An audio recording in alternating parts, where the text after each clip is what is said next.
Good afternoon, everyone. My name is Karen Shalley. I'm a financial counselor with Thunder Bay Counselling. I work at Thunder Bay Counselling, so our office does all kinds of work, but the work that I do is as a financial counselor, and we are in Thunder Bay. So the work that we do is what's on the screen here. So we do like clinical counseling, addiction, mental health counseling, and some of the things that are on the screen. So I'm the green square. I do the financial counseling. So what we're talking about today is about financial health and wellness. So this is like about a financial checkup for older adults and seniors. So, and it's just like a refreshed, a little bit of reminder. It's a good idea to kind of look at things as the year is coming to the end, as we're getting up to holiday season. You know, everyone has tons of information, but you know, things change. There's new information. Sometimes it's good just to have a refresher. And we want people to do the best that they want to do for themselves and their families. So again, we're pretty good at caring for our health. And I know I just got a piece of mail in my mailbox saying I have to go get a certain checkup, and, you know, they've got those calendars, those refreshers, but we really don't have that for our money, right? So we don't have someone that sends us a message saying, you should probably double check your budget. Prices have gone up. Have you kind of looked at changes in income or changes in expenses, or maybe the changes in interest, things have kind of changed. We really don't get that. So we have to take it upon ourselves, obviously. And the end of the year, beginning of a new fiscal year, new calendar year is a good time to do this. So this is just something we're kind of talking about. And it's one of the quotes that I like the best is, when you know better, you do better. So, it's always something we're trying to get information on to do better. So this is really kind of a reminder about a financial health checkup. So again, upcoming holidays is usually a time that people do a lot of spending. So whether it's entertaining or buying or traveling or family events, it usually is a good time that we spend more money than we might through the other time of year. So it's a good time to kind of give that some thought. And again, at the end of 2022 and the start of the new year, it's a good time to reflect and review our finances for the year and for the upcoming year to make sure we know what's happened, we have a plan for the new year, any changes, and we're prepared for that. So we talk about financial literacy, and the government has really put a push on this because they know, and again, I know there's lots of knowledge that we have online here today. Things have changed a little bit, but they do know that, and the reason I have a job, they do know that people weren't really taught all this information by their parents, by their grandparents in school, although that's becoming more and more common. We're not going to talk about all of these, but what we are going to say is this is kind of the whole realm of, what we have to kind of pay attention to when we talk about understanding our finances and making sure we're managing and make sure we're preparing for the things that may be around the corner. So we talk about our relationship with money, income and taxes, which I'm sure everyone knows how important that is. But we will talk about budgeting, a little bit reminder about budgeting, banking and financial services. Those have changed over time, savings, credit basics, credit reporting, debt, and consumerism. And I know we've just come off of Black Friday, and so many advertisements about buying things and what's for sale, and you should buy this and 50% off. So there's really a big push to buy, And we've also had Cyber Monday. So just with the holidays coming up, there definitely is a lot of information. You have to kind of stay in check to be mindful of, whether that was part of your budget. Are you staying within the budget for holiday giving, and are you being impacted by those advertisements? So financial literacy is just information to make better decisions. And again, if you learn one or two things today, or a reminder like, I should relook at my budget. It's been a while. Some things have changed. Prices have changed. We all know that groceries are extremely expensive. So just a kind of refresher to make sure that we're on track. And, when we know what's going on with our money, rather than waiting till something happens, like we're short for the next month, or, we have to replace tires on our car and we don't have money for that, then we kind of go, maybe I should have prepared for this. So it's just about having information to make better decisions. And sometimes the review is the best thing to do.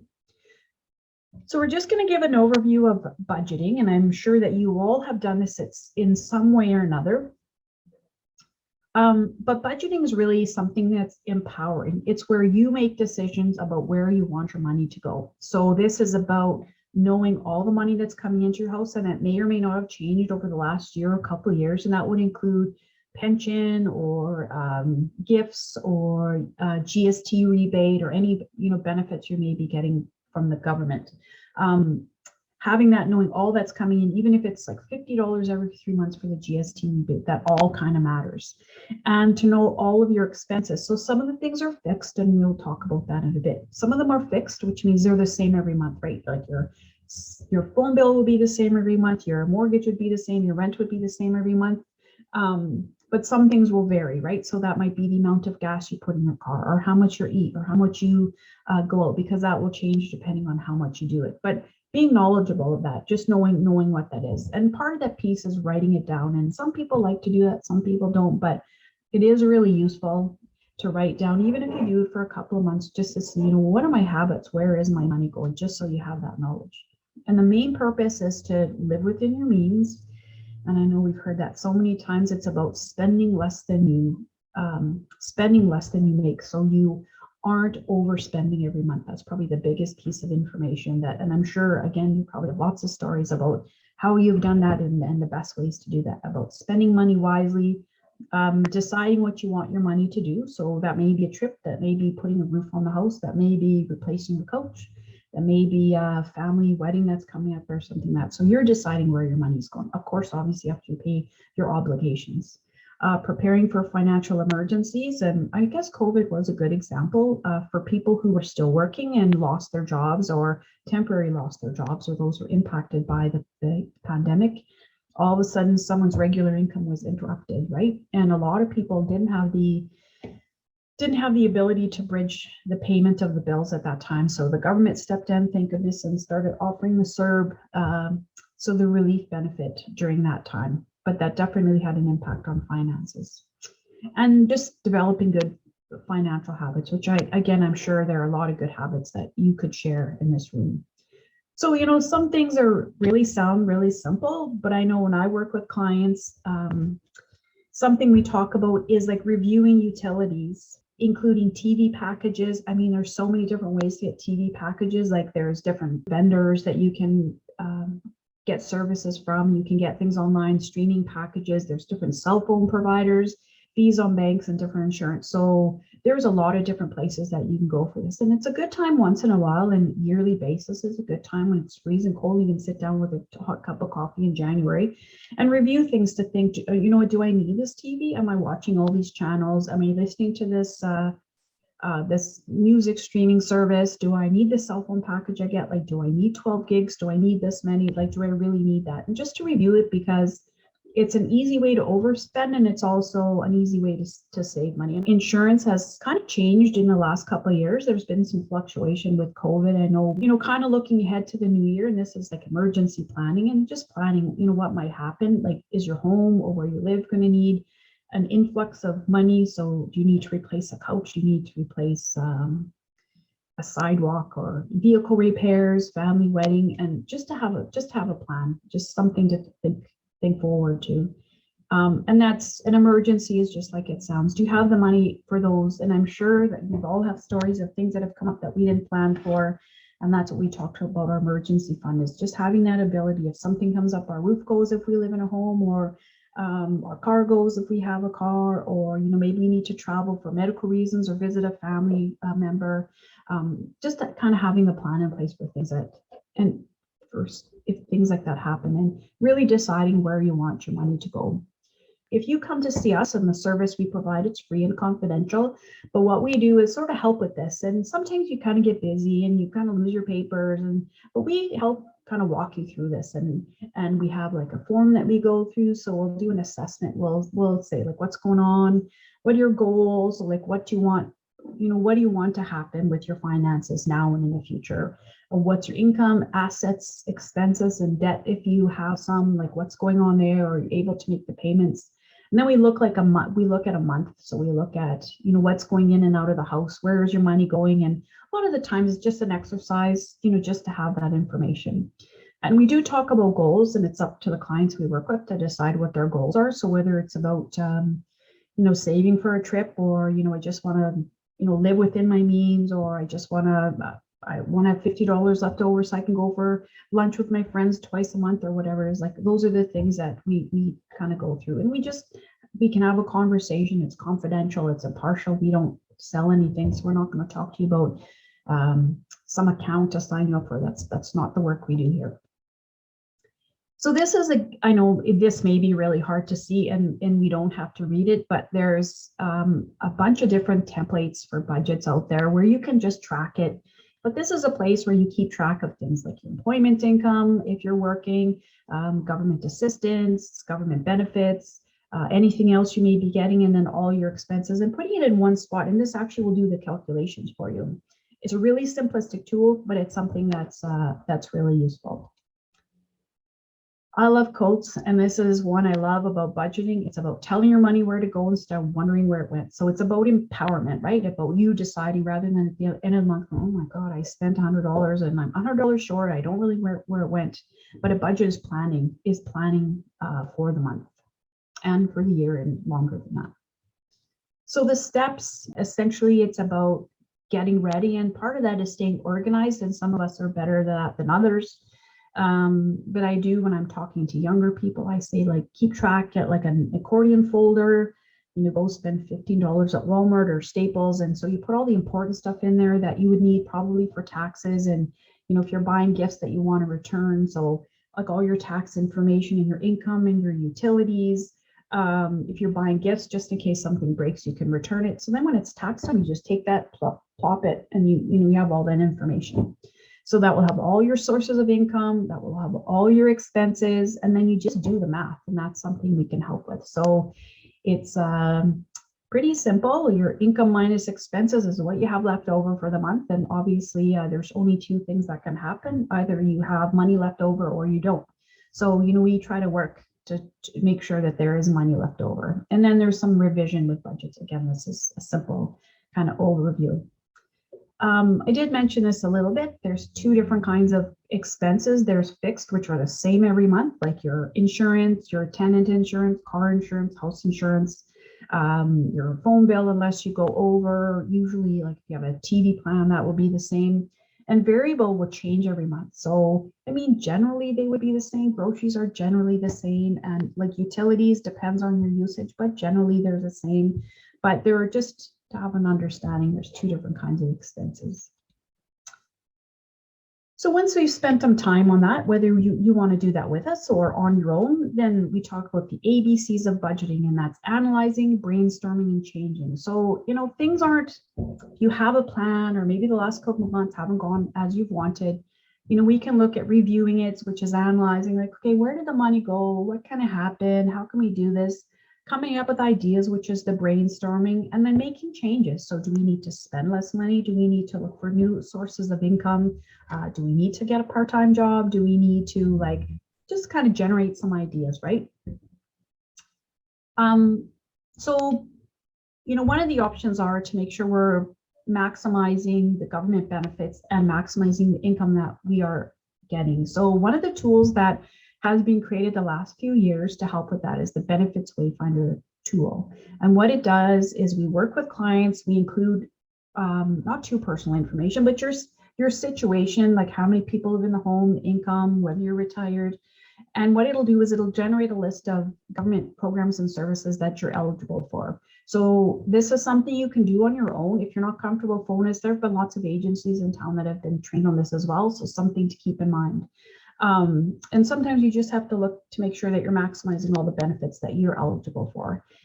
Canada, there's over $2 billion of government benefits that are unclaimed in Canada. So there's a whack of money out there that hasn't been claimed by people who are eligible for them. So that's just a tool that's been created. As an example, OAS is a government benefit, the pension plan to replace part of your income when you retire. Ontario Trillium benefit, the GIS, which is the Guaranteed Income Supplement, the gains, and this will all be generated if you do your taxes.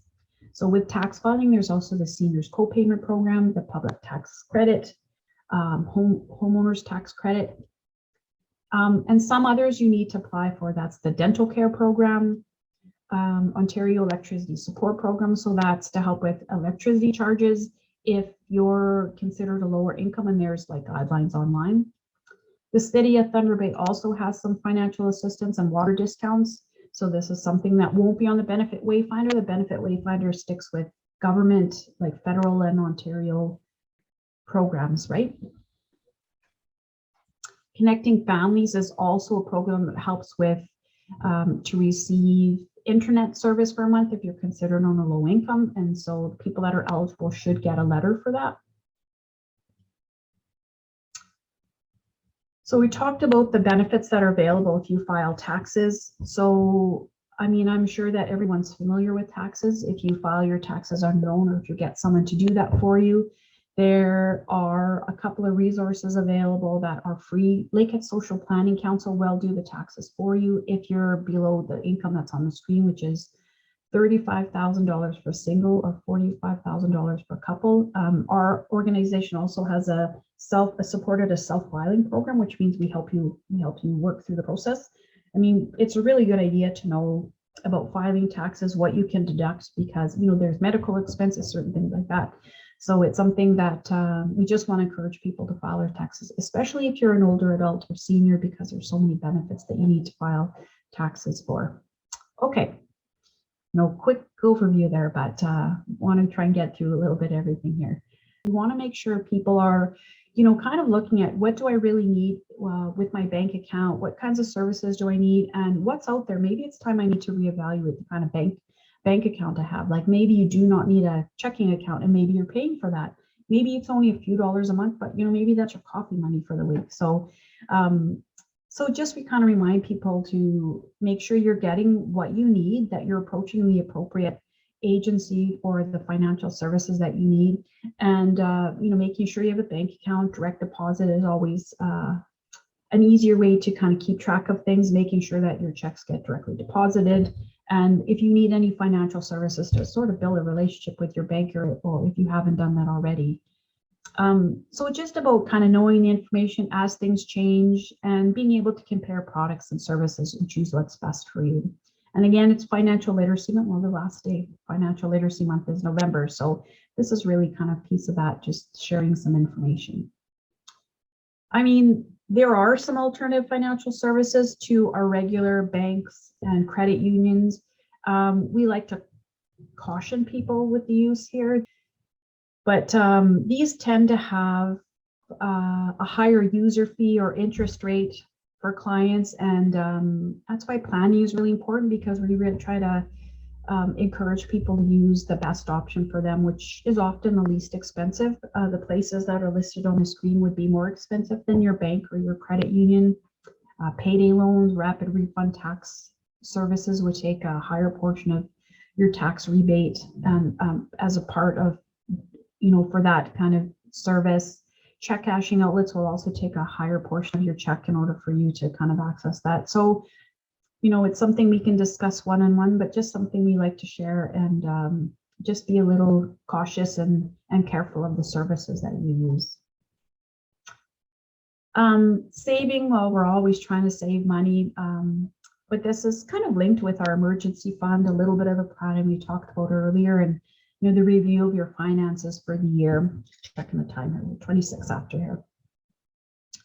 And kind of planning what you have coming up for the year 2023. So, one thing we look at is goal setting, and what are your goals? Like I have clients who are saving for replacing their car. They want to go on a cruise with their friends, or they want to buy a new couch, or they're fine. They don't really need anything else. They've got everything they need. So it's nice to be mindful of that, so you can kind of plan ahead for that. It's about the planning, the long and short-term planning.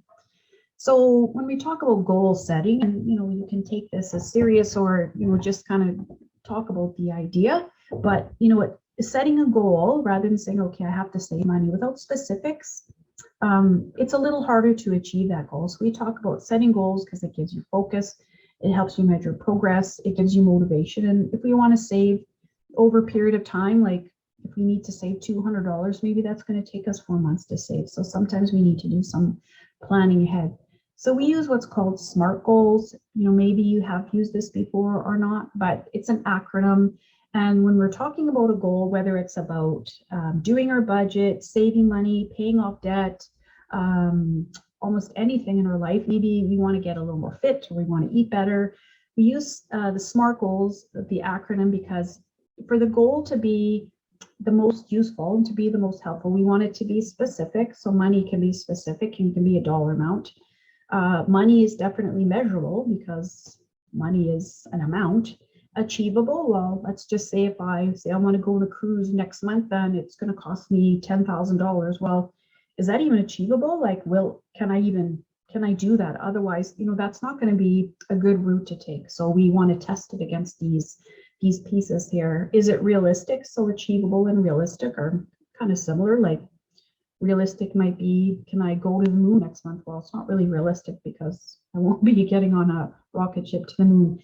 And time bound. So that kind of helps us focus on our goals, keep it time bound, and work towards those goals so we can accomplish those goals. So it's about defining them, outlining the steps, look at challenges, and setting guidelines. So it's like anticipating, well, yeah, all my grandkids come in January and we eat out a lot, so that's hard to save a month. So sort of anticipating those things. So consumerism, we can't talk enough about consumerism, at the holiday time. I mean, consumerism is really about, do we understand how things impact us? Do we understand that a lot of vendors or stores or services are really, their job is to get us to spend money where they're at. So do we understand how that impacts us?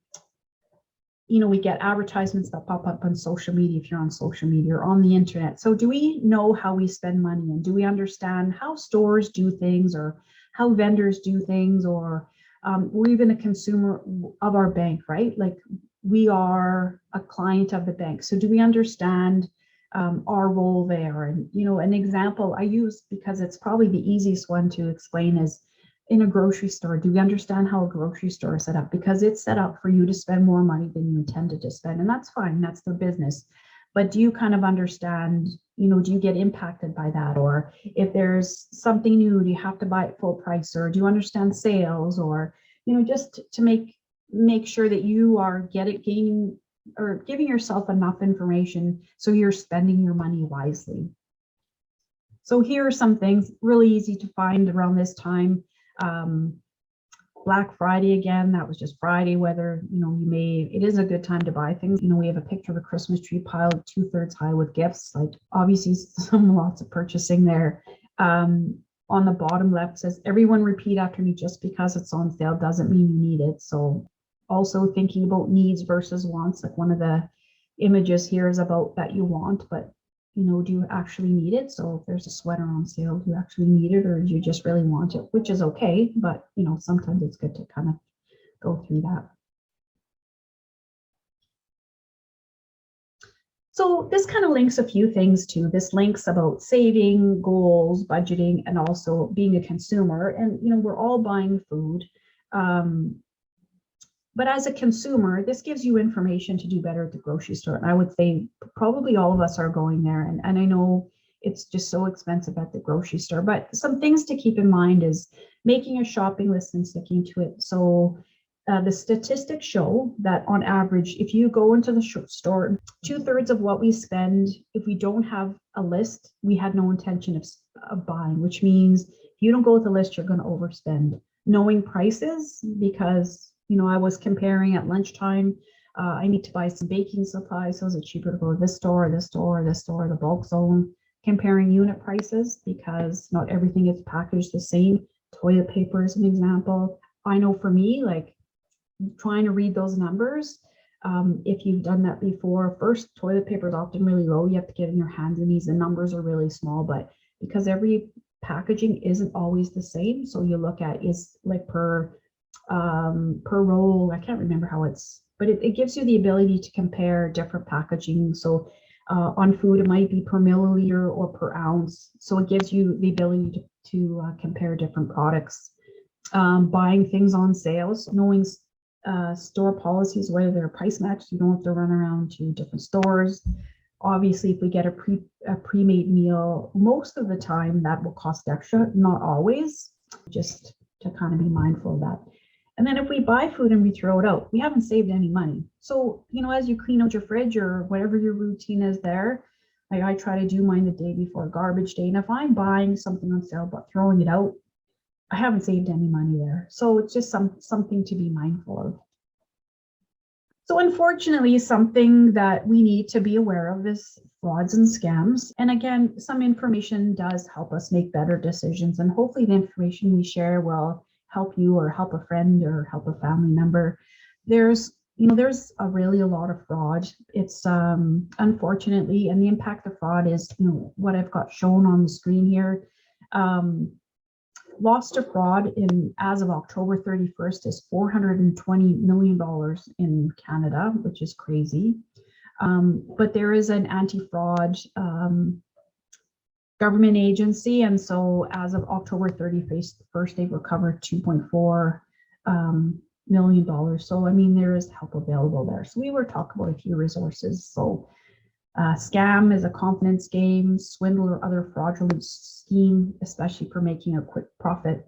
Fraud is an intentional deception made to secure unfair or unlawful gain or to damage another person. So we'll just talk a little bit about this. So how to spot a scammer. I know I've been phoned by so many people that have been subjected to this or trying to avoid it. At the end of the day, it's not that easy. And I have to say, when I get phone calls from CRA, I'm reluctant. If I get messages from my bank, I'm kind of reluctant because it's really hard to tell. And scammers are so smart. But some things to be mindful of is bad grammar and spelling. A lot of scams will originate overseas or aren't very familiar with Canadian grammar and the language. So that's something to be mindful of. High pressure tactics of somebody saying you have to decide today, sign this, do this now. Someone's there's an emergency. Being mindful of that. Upfront payments, confusing contracts, if that's something that, whether it's an electricity transfer of that to a new delivery agent. If they're requesting personal information, unsolicited calls. So if people are initiating stuff with you, something to be mindful of. So be mindful of unsolicited calls, friend requests on social media, astounding mail offers. So really, if it seems like it's good to be true, then, it very well might likely be. So things to protect yourself is don't be afraid to say no. Do your research. So there is information online. Thunder Bay Police, I often go on their website if you go on electronics, and they'll say, the scams that are circulating, lots of times they'll be on the news or in the newspaper. So, just kind of looking at that.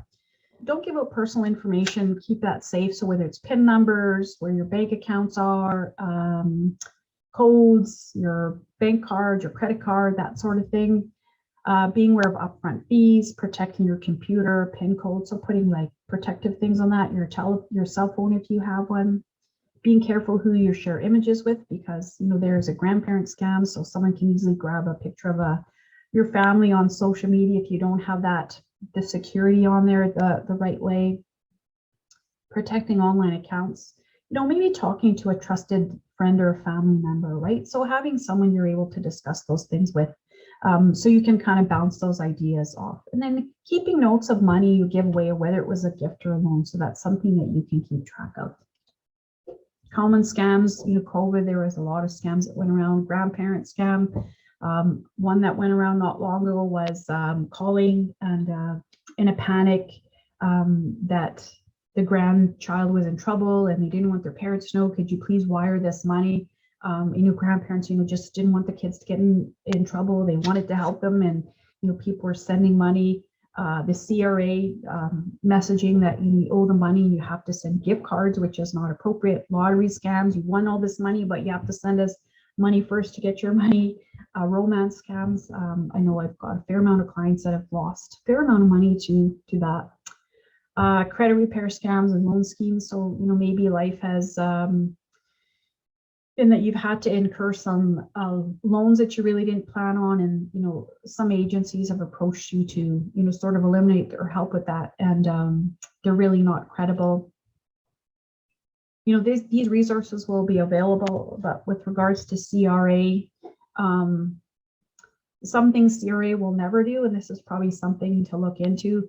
They don't use aggressive or threatening language. You're not going to get arrested for not paying your your tax.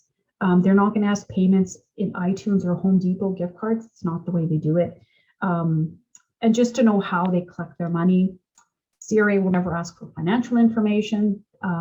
Don't provide your financial information, and they accept payments on online banking, debit card, or pre-authorized payment. And this is right from their website. The last thing we're going to talk about is financial abuse. And unfortunately, this is something that, does happen. And all we're doing is sharing the information. It does happen, but it's just, have the information. And if it is something that's happening to you or a friend or a loved one, maybe you can help them with this also. So the definition of financial abuse, it's when someone tries to take control of what belongs to you for their own benefit, and not yours. This can include taking money from you, taking your property or your personal information. So if you feel like this might be happening to you, tell someone you trust, maybe it's your bank or your financial advisor, maybe a lawyer, maybe a doctor, nurse, a family member, friend, or a social worker. So the last link here is just some legal information. It's kind of in lay terms, but it does provide some information about what you can do, things to be careful of. And again, we'll provide this information if you want to look at it after. So just some statistics. It's not your fault if this happens to you. Some things to be protective of.